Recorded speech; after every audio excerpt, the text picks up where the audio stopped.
DLCs and microtransactions are very often not actually extra game content. And I am sick and tired of video game companies lying and saying that DLCs and microtransactions are extra content for a game. The way I see it, extra content for a game is if a company makes a game and then later, after it's been made, after it's been released, after it's been published, they're like, we think this would be really cool to add into the game, but it's too big and too expensive to just make it a free update, so we're going to have to put a few dollars of a price tag on it in order to not be losing money on it. That the way I see it, that is what extra content is. When a game has been out, and then the developers are like, we think this would be really cool to add to it, but we just can't give it out for free in an update. And so they have to put a price tag on something. In my opinion, that is what extra game content is. And I'm okay with that. What I am not okay with is companies, mostly big companies, but some smaller companies too, making a game, all right, that there's a 100% complete game, and then they chop off 20, 30, 40, 50% of it, and then they move it to another part, and then they're like, okay, this half of the game or this 40% of the game is quote extra content, and this chunk over here is the quote base game. No, that full 100% was the base game, and you just decided to chop half of it off or 40% of it off and then charge a premium fee for the consumer to access the full game.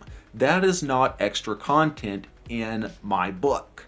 In fact, that's what's the opposite of extra content? Less content? Because the way I see it, extra content is you have that full 100%, all right, you have a 100% completed game, and then you want to add another 10% to that. That is extra content. And again, I'm just so tired of seeing companies like, hey, here's this $50, $60, $70, $80 game. Oh, and if you want the full game, if you want the quote extra content, you're going to have to pay an extra $20, $30. That is just so disgusting to me. And again, it's mostly big companies that are doing it, but some smaller companies are doing it also. And one thing that really grinds my gears is it's like, there are smaller companies that are putting out massive amounts of extra content, actual extra content, into their games for no additional charge. Right off the top of my head, I'm going to use the example of the game Made of Skur. It is a stealth first-person puzzle horror game. All right? And initially, that was all that there was to Made of Skur. And then a lot of the community was like, hey, it would be really cool if you added guns to this game. And do you want to know what the developers did? And this was a small team. This was their first ever game.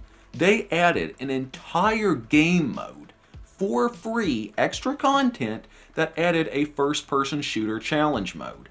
And it added quite a bit of content in a free update.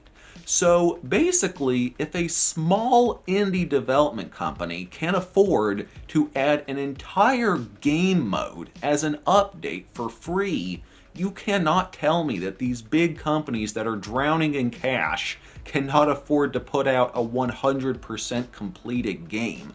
And some other examples of smaller companies, putting out 100% completed games, like Little Kitty Big City. The only DLC for that game that I'm aware of was the soundtrack. Stray, same thing, just the soundtrack. Severed Steel, same thing, just the soundtrack. Those were the only DLCs for those games. Meanwhile, you got Activision over here who's like just pumping everything with microtransactions, pumping everything with DLCs. Ubisoft's doing it, EA's doing it, EA's especially doing it because EA is EA. But it's like, what happened to complete games coming out? Like most of the time on like the Xbox original or the PS2, the PS1, 98% of the time you bought a game and that was a 100% completed product. Now that being said, there were some DLCs for Xbox original games, but those were pretty few and far between. But it's like, what happened to a full game coming out? And people are going to say, oh, it's because the price of game development is going up. No, it isn't. That's absolute bullcrap.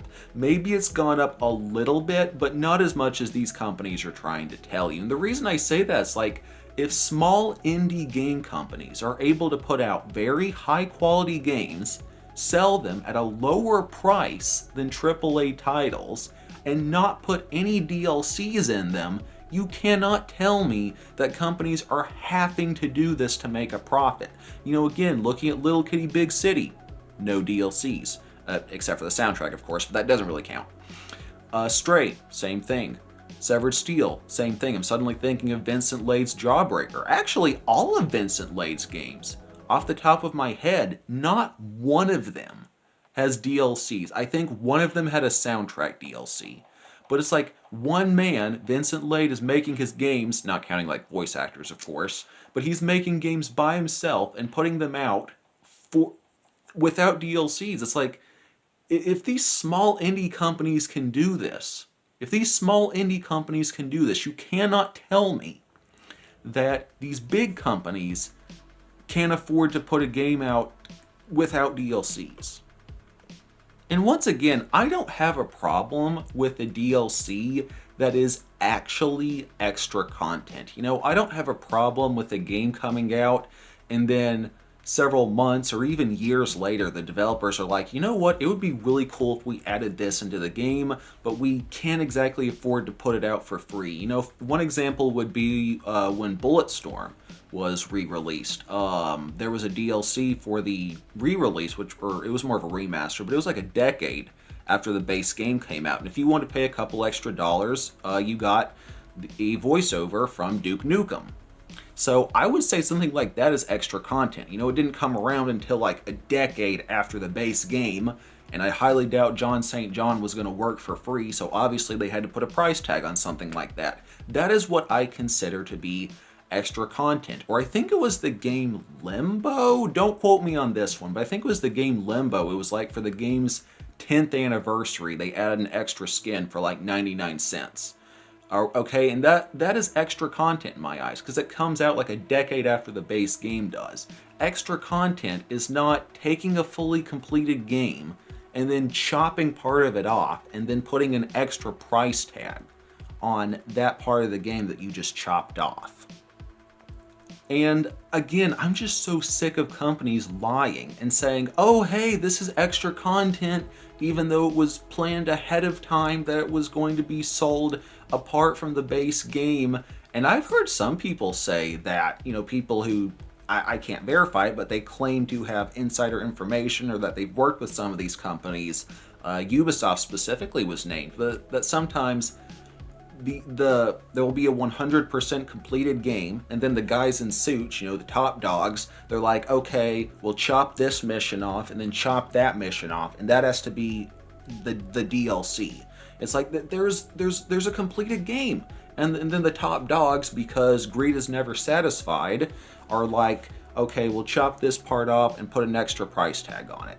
I'm sick of it. I really am. And I'm not going to stand here and say you shouldn't buy DLCs, but I think that we as gamers should stand up to this and severely reduce the amount of DLCs that are being purchased, because whenever you purchase a DLC, you are encouraging these companies to do this. And once again, I don't have a problem with actual extra content DLCs. I'm just sick of this quote extra content being planned in advance. You know, and even if it is a thing of companies actually needing more money, I'm going to point to the studio Astrohound. I believe that's what they're called. They put out Pizza Hero and Disposition. I believe that's what their second game was called. The developer made a DLC for Pizza Hero, and he was very straight up and honest about what this DLC was. He said, hey, this DLC for Pizza Hero is 99 cents. It gives you nothing in-game. It is simply a way for anyone who wants to help a small indie company, if you just want to purchase this for 99 cents and help me out a little bit. And people bought it, I myself included, because I respected Astrohound so much for that. Instead of saying, hey, you already paid for a full game, but I'm going to put an extra price tag on it if you want to get everything the game has to offer. No, he was straight up like, hey, if you just want to help out a small indie game company, buy this for 99 cents. I respected that so much that I just gave him 99 cents. I bought it because I respected him. He was straight up honest. He wasn't like, oh, you already paid to get this completed game, now you have to pay again. He was like, hey, anyone who wants to help out, here's your way to do it. So even if game studios do need a little bit of extra money, sometimes simply asking their player base, hey, if y'all want to pitch in, this is how you do it, is good enough. You know, you don't have to yank away a completed product from someone in order to do that. And this was just something I wanted to make, not the most organized video. If you can't tell, it was not scripted. And this has just been something that's kind of just been on my mind for a little while, and just a little video I wanted to make. You know, I hope someone enjoyed. I know I did get a little repetitive, my apologies. But let me know your thoughts down in the comments. You know, are you sick and tired of DLCs and microtransactions? Because I know that I am. You know, and I miss the days of completed games. You know, what can I say? Anyways, I hope that everyone has a great day. Always remember that Jesus loves you all. And as always, none of my content is made by AI. I make my own stuff. I do not consent to my voice or likeness being replicated by AI in any way, shape, or form. Take it easy, y'all. Jesus loves you. Peace.